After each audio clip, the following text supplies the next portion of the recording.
Сейчас мы находимся уже в самой Амге, в центральной части, на площади Славы. Да? Вот на этой территории в революционный период, как и послереволюционный период гражданской войны, здесь находилась церковь, и, соответственно, возле церкви был погост. И именно поэтому всех погибших, как и борцов за советскую власть, так и противников советской власти, они хоронились, соответственно, на кладбище. Теперь эта часть называется в целом площадью Славы. Она посвящена именно не только борцам, да, за гражданскую войну, но и участникам Великой Отечественной войны. То есть это, по сути, теперь центральная часть самой Амги. И самое главное, сейчас одной из наших задач это посмотреть, в каком состоянии находится могила очень известного именно в советский период борца за советскую власть, большевика, коммуниста Широких Полянских Сергея Юрьевича. Вот именно он здесь захоронен, он был захоронен в 22 году.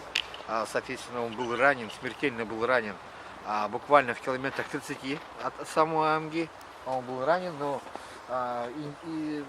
это тот человек, который дал возможность вообще гуманное отношение вообще к военнопленным. То есть он был ранен в засаде, и тот человек, то есть, да, по тем временам его называли, то есть, белоповстанцем, белым бандитом, теперь это просто, мы говорим, борец против советской власти.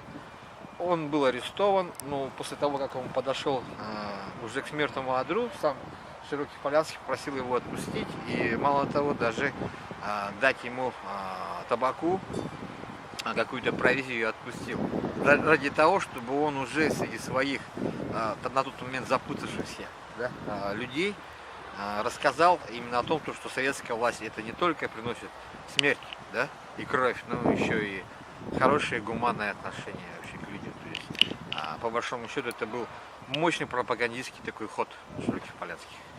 И как мы видим, то что на самом деле видно, что власти самой Амги, муниципалитет относится к этому очень прилично, хорошо.